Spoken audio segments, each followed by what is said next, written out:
wabarakatuh. Salam sejahtera untuk kita semua. Perkenalkan, saya Ika Nita, dosen tetap Universitas Langgang Buana pada Fakultas Keguruan dan Ilmu Pendidikan, Program Studi Pendidikan Guru Sekolah Dasar. Saya mengampu beberapa mata kuliah, antara lain pedagogik, strategi belajar dan pembelajaran sekolah dasar, perencanaan pembelajaran, dan juga manajemen kelas yang merupakan mata kuliah pokok saya. Manajemen kelas merupakan mata kuliah wajib yang ditempuh mahasiswa pada semester 3 dengan bobot 3 SKS. Untuk deskripsi mata kuliah manajemen kelas ini merupakan mata kuliah yang membekali mahasiswa agar mampu menegakkan dan memelihara perilaku peserta didik menuju pembelajaran yang efektif dan efisien, memudahkan pencapaian tujuan pengelolaan. Manajemen kelas bertujuan menyiapkan atau memproses perilaku baik pendidik maupun peserta didik yang diharapkan dapat memberikan kemudahan dalam pencapaian tujuan. Capaian pembelajaran mata kuliah atau CPMK manajemen kelas itu adalah manajemen kelas ini akan memberikan mahasiswa mampu memahami tentang konsep dasar pendekatan dalam pengelolaan kelas, strategi pengelolaan lingkungan belajar, pembinaan disiplin, dan perilaku. Kemudian juga penciptaan iklim kelas dan hambatan-hambatan dalam manajemen kelas. Kemudian keterampilan khusus dalam mata kuliah manajemen kelas ini adalah untuk melakukan layanan bimbingan dan penyuluhan di sekolah dasar untuk memfasilitasi perkembangan optimal peserta didik dan memecahkan masalah yang terkait dengan perilaku dalam pembelajaran. Kemudian strategi yang diperlukan dalam mata kuliah manajemen kelas ini adalah DIA. Itu adalah Delivery Interaction Assessment. Delivery adalah penyampaian materi kuliah dengan ceramah, diskusi, tanya jawab, penugasan, kemudian juga PJBL. Kemudian yang kedua adalah interaction. Interaction memakai grup WhatsApp untuk penyampaian materi, diskusi, ataupun juga dengan penjadwalan. Kemudian juga dengan FPS dan sebagaimana yang lainnya. Kemudian kita juga memakai GCF untuk materi tugas. Yang terakhir adalah assessment. Assessment terdiri dari 4 komponen. Yang kami tetapkan adalah kehadiran 20%, tugas 20%, kemudian UTS 20% dan juga UAS 20%. Skala akhir penilaian dalam mata kuliah manajemen kelas ini yaitu rentang waktu, rentang skor antara 3,50 sampai 4,00 itu adalah A. Skor 2,75 sampai dengan 3,49 adalah B. Skor 2,00 sampai dengan 2,74 adalah C. Kemudian skor 1,00 sampai dengan 1,99 adalah D. Dan yang terakhir adalah skor kurang dari 1 adalah E. Itu adalah tentang mata kuliah manajemen kelas. Kemudian kami tampilkan video pengajaran mata kuliah manajemen kelas pada pertemuan kedua. Silakan menyaksikan. Halo, Assalamualaikum warahmatullahi wabarakatuh. Waalaikumsalam warahmatullahi wabarakatuh. Gimana kabarnya semuanya? Alhamdulillah luar biasa. Allahu Akbar. Ya, alhamdulillah ya kita bertemu lagi setelah menginjak semester 3 dan ini adalah pertemuan kedua ya. Ya, Bu. Pertemuan kedua. Ya, kemarin Ibu mengajar pada materi belajar dan pembelajaran juga pedagogik ya. Dan semester sekarang Ibu memberikan materi manajemen kelas. Untuk RPS sudah Ibu berikan melalui WA group ya di kemarin. Oke, baiklah. Neng, tolong berdoa dulu ya. Sebelum pembelajaran, mari kita berdoa. Berdoa dimulai.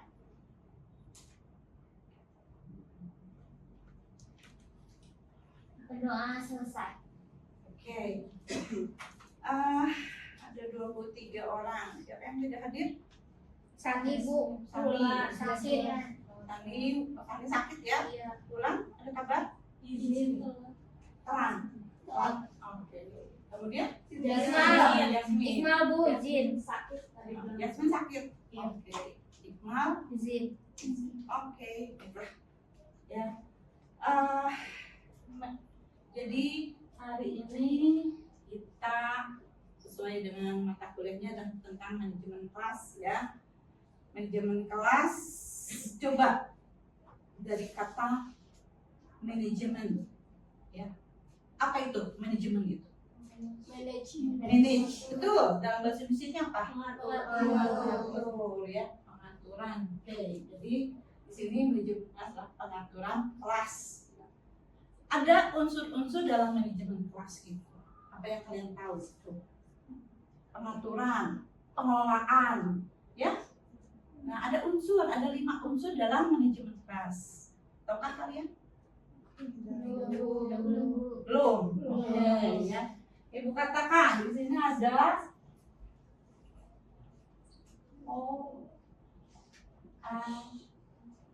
C, ya, unsur dalam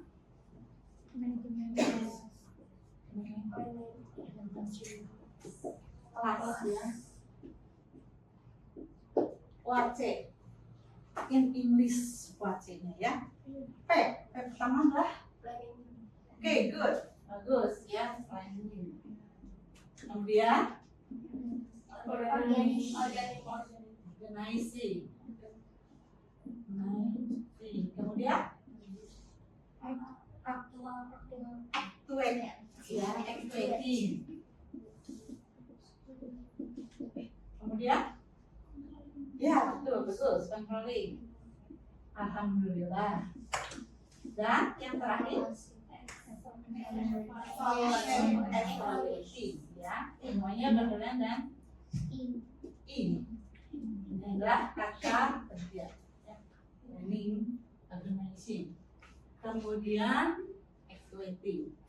Nah, planning apakah itu? Perencanaan ya. Organizing, mengelola, menata ya. Setelah merencanakan, kemudian ada penataan, kemudian actuating, pelaksanaan, kemudian kontrol, dan akhirnya evaluasi. Oke, Ibu sudah membuatkan slide-nya ya. Jadi sini yang kalian sudah katakan di sini, pengertian manajemen kelas adalah perencanaan, pengorganisasian, pelaksanaan, mengontrol, dan hasilnya adalah mengevaluasi. Sini ada semuanya. Jadi sini ada menurut para ahli ya, para ahli yang sudah diakui apa itu manajemen.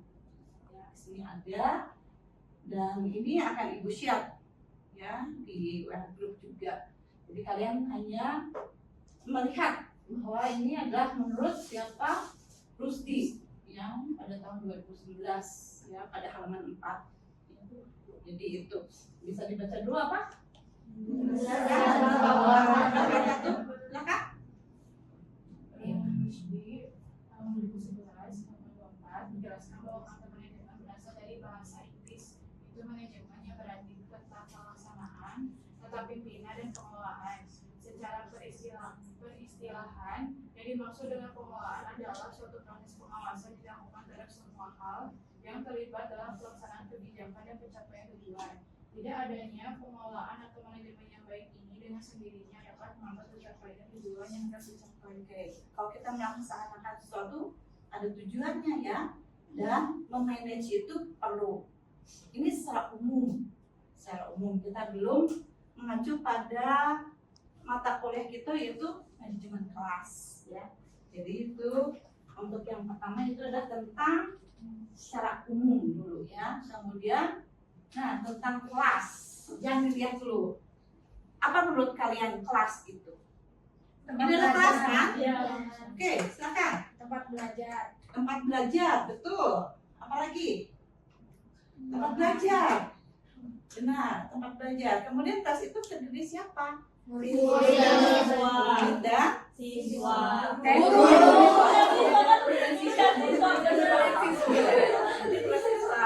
Antara murid dan guru ada interaksi ya. Apa yang mereka laksanakan? Ya, jadi itu harus ada manage dan seorang guru itu harus bisa memanage ya.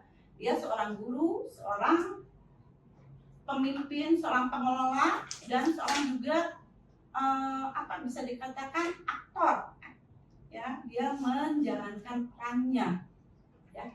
Oke, lihat di sana ada beberapa kelas adalah yang coba yang kedua silakan. Neng silakan. Kelas adalah suatu kelompok manusia yang melakukan kegiatan belajar bersama dengan mendapat pengajaran dari seorang guru. Oke ya, jadi kelas adalah tempat pembelajaran, tempat berkumpul bersama untuk mendapatkan pembelajaran dari seorang guru. Kemudian lihat yang ke poin yang ketiga. Silakan. Silakan Ibu Mak. Dibacakan. Pengertian kelas menurut Syaifur Syaifur Rahman dan Jati 2013 107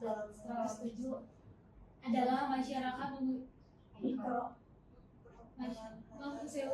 Ya. Pengertian kelas menurut Syaifur Rahman dan Ujianti 2013 halaman 107 adalah masyarakat mikro dengan latar belakang suku, agama dan keturunan yang berbeda-beda memiliki kebutuhan dan kepentingan yang saling berseberangan. Saling berseberangan. Benarkah itu? Menurut kalian bagaimana? Lihat di kelas ini. Apakah dari suku yang sama mayoritasnya? Tidak, berbeda ya. Kemudian latar belakangnya berbeda, suku, agama, keturunan itu berbeda. Kemudian yang terakhir memiliki kebutuhan dan kepentingan yang saling berseberangan. Maksudnya apa? Coba saling berseberangan itu. Berbeda ya. Coba. Kamu belajar untuk apa? Mencari ilmu. Ya, oke. Siapa? Mari, ya, Mari, silakan, Mari. Untuk pintar sama dong.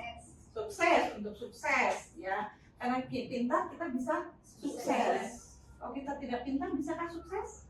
Ya, bisa saja sukses, tapi dengan kata lain, ya. Jadi ada. Memang pada umumnya belajar itu adalah untuk pintar. Tapi ada juga mungkin yang belajar hanya mengikuti suruhan dari orang tua. Ya. Kalian sebagai mahasiswa sudah punya satu tujuan. Ya. Kalian sudah bisa memanage diri sendiri. Ya. Kalian masuk di PGSD untuk menjadi apa tujuannya? Guru SD. Kalian harus bisa memanage diri sendiri. Karena apa? Kalian akan menghadapi peserta didik atau siswa di sekolah dasar, bukan mahasiswa, bukan SMP, bukan SMA, ya, sekolah dasar. Kalian bisa masuk menjadi guru di kelas 1, kelas 2, kelas 3. Bayangkan ketika kalian masuk di kelas 1 ya, dengan latar belakang peserta didik atau siswa yang berbeda ya. Kalian harus bisa memanage diri sendiri dan juga memanage siswa ya. Tidak bisa disamaratakan seperti dalam materi pedagogi. Siswa itu adalah memiliki latar belakang dan juga pengetahuan yang berbeda ya. Mereka seorang yang baru masuk ke dalam masyarakat, asalnya di dalam keluarga, tapi kemudian karena keharusan mereka harus sekolah ya. Jadi kalian harus bisa memanage. Mereka dari latar belakang keluarga yang berbeda, tidak bisa disamakan. Jadi kalian harus bisa mengontrol, memplanning ya. Kemudian langkah kalian itu seperti apa untuk memberi pengajaran. Betulkah? Betul. Oke ya. Kita langsung lagi pada berikutnya. ini masih menurut siapa? Dr. Longgar? Ya.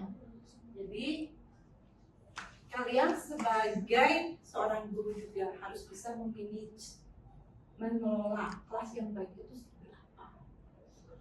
Yang berantakan, yang panas, mengap, pembelajaran akan berjalan dengan baik tidak? Tidak. Oke, jadi pembelajaran itu harus dengan kelas yang tertata, tapi Bersih, sehat, tidak lembab, cahaya cukup. ya. Bagaimana kalau gelap? Apakah siswa akan belajar dengan baik?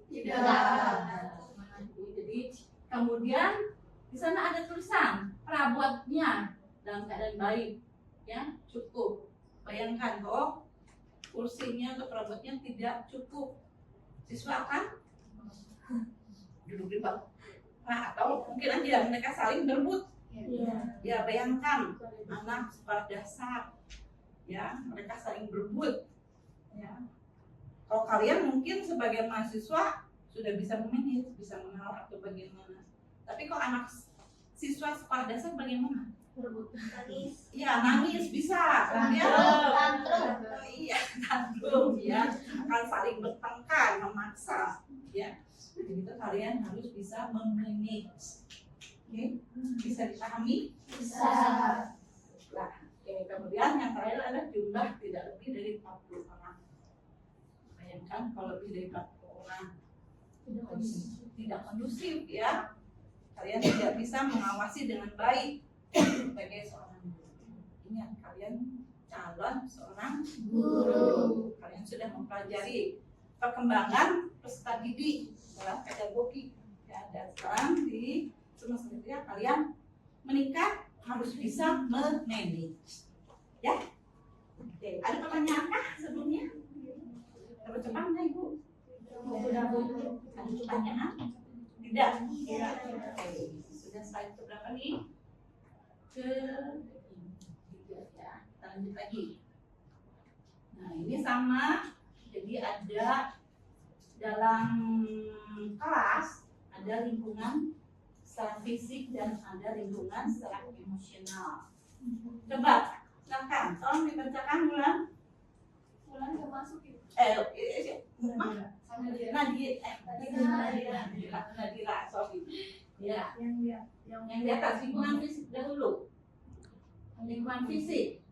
Lingkungan fisik meliputi 1 ruangan, 2 keindahan kelas, 3 pengaturan tempat duduk, 4 pengaturan sarana dan alat pengajar, 5 ventilasi dan pengaturan cahaya. Lingkungan sosio-emosional meliputi 1 tipe kepemimpinan guru, 2 sikap guru, 3 suara guru, 4 pembinaan hubungan yang baik. Oke, tadi lingkungan fisik kita sudah bahas. Kemudian ada lingkungan sosio-emosional. Sosio-emosional, kalian harus bisa memanage apa saja tipe kepemimpinan guru. Seperti apakah? Ayo berikan contoh. Tegas, betul, tegas. Tapi kita harus melihat kelas mana yang harus kita bisa tegas dan kelas mana yang kita harus bisa toleransi. Bayangkan, kelas 1 kita tegas, duduk semua, melotot. Apa yang terjadi? Nangis, saya takut. Kemudian nggak mau sekolah, ya. Jadi tegas itu kemudian bagaimana? Ya, tipe kepemimpinan guru, kemudian sikap guru juga, suara guru. Makanya nanti di semester akhir nanti kalian harus mulai mempresentasikan. Bayangkan kalau misalnya peserta didiknya ada 40, ya, tapi kita tidak bisa bersikap sebagai seorang manajer. Kalian menjadi manajer loh, dan kata lain dari guru. Dan materi manajemen kelas itu adalah kalian adalah manajer, seorang manajer di kelas. Ya, dan kata lain adalah guru. Bagaimana kalau suara guru kalian sebagai guru? Berbisik. Ngantuk lemas. Iya. Peserta didik akan atau siswa akan Bisa menangkap? Tidak. Nah, untuk itulah nanti ada peningkatan pada semester atas, kalian akan mempresentasikan sikap kalian. Kalau untuk sekarang belum ya. Jadi semester awal kalian mempelajari basicnya. Bisa dimengerti? Bisa. Bisakah kalian memanage diri sendiri? Bisa. Mulai dari sekarang ya harus bisa. Oke. Dan pembinaan hubungan yang baik pasti itu ya. Jangan kita karena ada juga ya misalnya kita suka tidak suka pada seseorang, jangan dilakukan pada peserta didik ya. Saya tidak suka nih orang langsung prototin atau apa ya. Jangan. Jadi itu adalah dari lingkungan sosio emosional ya. Bisa ditangkap? Bisa, Ibu. Nah, kita lanjut lagi. Ini slide yang ke-6. Ini konsep-konsep dasar manajemen kelas ya.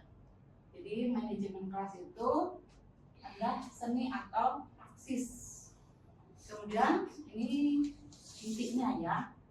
Manajemen kelas adalah proses perencanaan, pelaksanaan, evaluasi yang dilakukan oleh guru, baik individual maupun dengan atau melalui orang lain.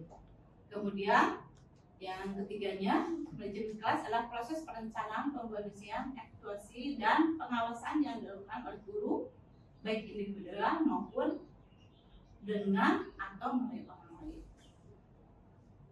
Bisa dipahami kah? Bisa. Oke, kalau bisa dipahami, berikan penjelasannya. Ya.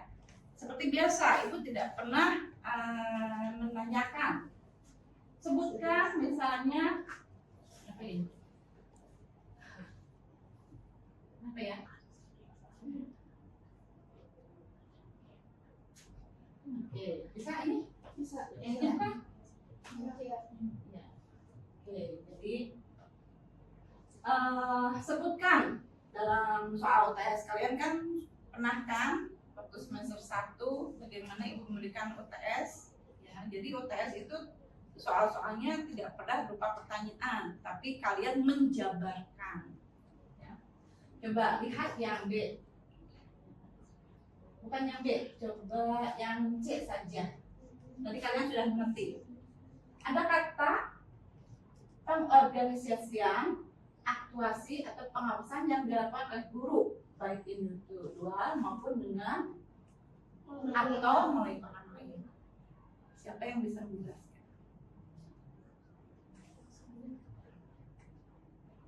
Yunita. Ayo.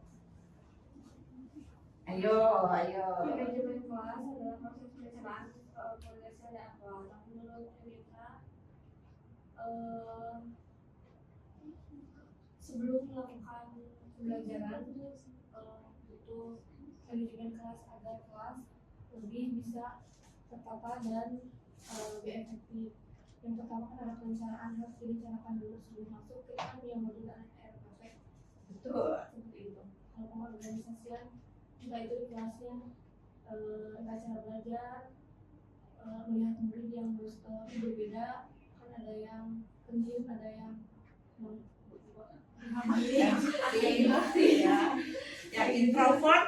jadi introvert gitu. Itu terus ada juga seksual, pelaksanaan di kelas. Bahkan sebelumnya sudah dilihat nih, ada yang baik, ada yang aktif, ada yang introvert, atau ada yang kekurangan.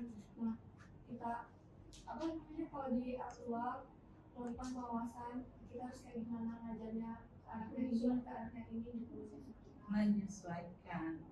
Dalam pengawasan yang baik individu dalam maupun atau melalui Oke.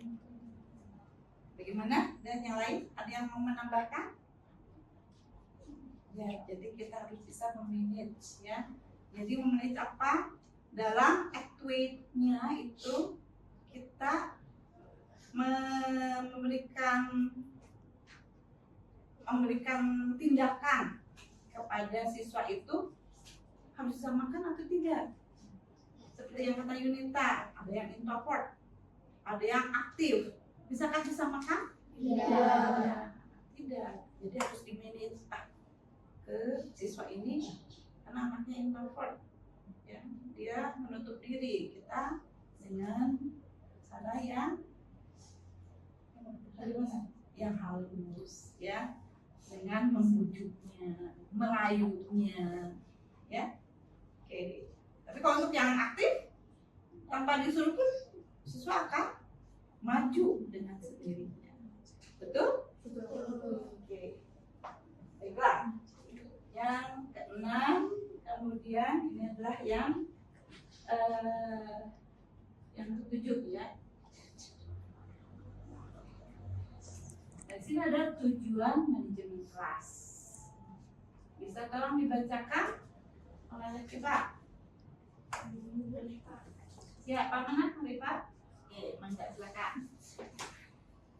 Tujuan manajemen kelas yang pertama, keberhasilan sebuah kegiatan dapat dilihat dari hasil yang dicapai dalam proses pengelolaan kelas. Keberhasilannya dapat dilihat dari tujuan yang ingin dicapainya. Oleh karena itu, guru harus menetapkan tujuan apa yang hendak dicapainya dengan kegiatan pengelolaan atau manajemen kelas yang dilakukannya.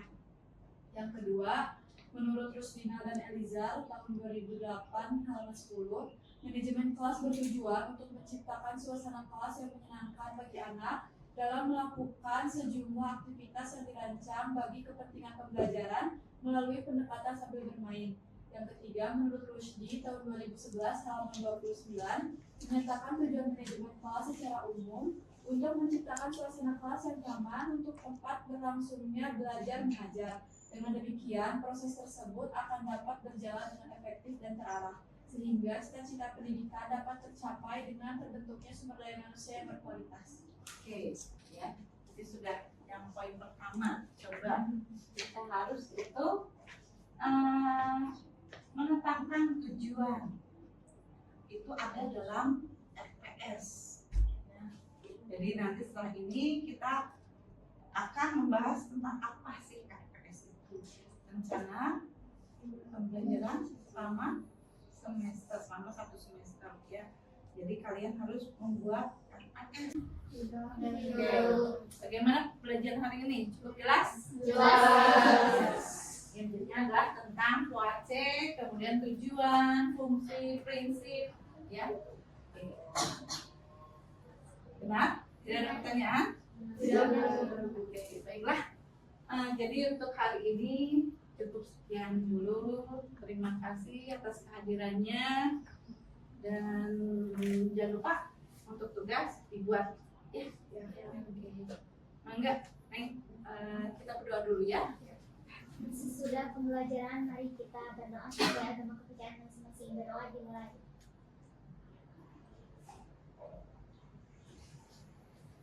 Berdoa selesai. Oke, terima kasih atas kehadirannya. Sampai jumpa. Assalamualaikum warahmatullahi wabarakatuh. Waalaikumsalam warahmatullahi wabarakatuh.